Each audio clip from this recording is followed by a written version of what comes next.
Emergency fund the first step in financial freedom. Hi friends, welcome back to our channel. ఈ రోజు మనం ఒక super important topic గురించి మాట్లాడుకోబోతున్నాం. అదే ఎమర్జెన్సీ ఫండ్. అసలు ఎమర్జెన్సీ ఫండ్ అంటే ఏంటో చూద్దాం. Money that is saved only for your unexpected situations. అంటే ఎమర్జెన్సీస్ లో మిమ్మల్ని కాపాడడానికి సేవ్ చేసుకునే అమౌంట్ నే ఎమర్జెన్సీ ఫండ్ అంటాం. వీటికి ఎగ్జాంపుల్స్ ఏంటంటే unexpected health diseases, job loss, home repairs, car accidents, sudden income loss.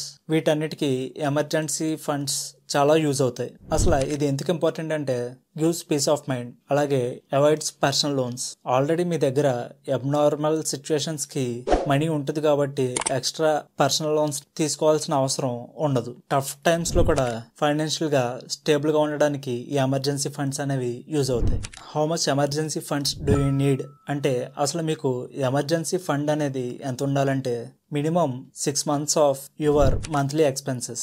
దీన్ని సింపుల్ క్యాల్కులేషన్ తో ఎక్స్ప్లెయిన్ చేస్తా. For example, me rent 10,000, food and groceries కి 5,000 అవుతుంది అనుకోండి. ఇక మిస్లీనియస్ కి 5,000 అవుతుంది. సో మీ మంత్లీ ఎక్స్పెన్సెస్ వచ్చేసి 20,000 అవుతుంది. సో 6 months కి 1,20,000 అనే అమౌంట్ మీ దగ్గర ఎమర్జెన్సీ ఫండ్ గా గ్యారంటీ ఉండాలి. అలాగే ఈ ఎమర్జెన్సీ ఫండ్స్ ని సేవ్ చేయడమే కాదు, వాటిని బెస్ట్ ఆప్షన్స్ లో ఇన్వెస్ట్ చేయడం ద్వారా వాటి మీద కూడా ఇంట్రెస్ట్ జనరేట్ అవుతుంది.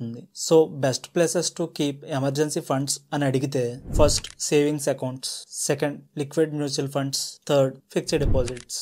అలాగే ఎక్కడ ఈ ఎమర్జెన్సీ ఫండ్స్ ని పొరపాటును కూడా పెట్టకూడదంటే రియల్ ఎస్టేట్ లోను, స్టాక్స్ లోను, క్రిప్టో కరెన్సీస్ లోను అసలు వీటిని ప్లేస్ చేయకూడదు. Building steps for emergency fund ఏంటో చూద్దాం. ఎక్స్పెన్సెస్ ని క్యాలిక్యులేట్ చేసుకోండి. దాని నుంచి వచ్చే టార్గెట్ అమౌంట్ ని ఫిక్స్ చేసుకోండి. మంత్లీ మీకు వచ్చే శాలరీలో నుంచి ఆ అమౌంట్ ని సేవ్ చేసుకోండి. అలాగే ఎమర్జెన్సీ ఫండ్స్ తో చేయకూడని పనులు ఏంటంటే రిస్కీ ఇన్వెస్ట్మెంట్స్ చేయకూడదు, షాపింగ్ అండ్ ట్రావెలింగ్ కి యూజ్ చేయకూడదు. అలాగే మోస్ట్ ఇంపార్టెంట్ థింగ్ ఏంటంటే మీ ఎమర్జెన్సీ ఫండ్ ఏదన్నా పర్పస్ కోసం అయిపోతే నెక్స్ట్ ఇమీడియట్ గా సేవింగ్స్ స్టార్ట్ చేసి మళ్ళీ మీ టార్గెట్ ని రీచ్ అవ్వడానికి ట్రై చేయాలి. సో చూసారు కదా ఫ్రెండ్స్, ఎమర్జెన్సీ ఫండ్ ని ఎలా క్రియేట్ చేసుకోవాలి, ఎలా యూజ్ చేసుకోవాలి అండ్ దాంతో చేయకూడని పనులు ఏంటో కూడా కంప్లీట్ డీటెయిల్స్ ఈ వీడియోలో. నెక్స్ట్ వీడియోలో చాలా మందికి సేవింగ్స్ అకౌంట్స్ గురించి తెలుసు, కానీ వాటిలో చాలా టైప్స్ ఉన్నాయి. ఏ బ్యాంక్స్ లో సేవింగ్స్ అకౌంట్స్ ఓపెన్ చేస్తే మనకి అకౌంట్ లో మనీ ఉన్నప్పుడు ఇంట్రెస్ట్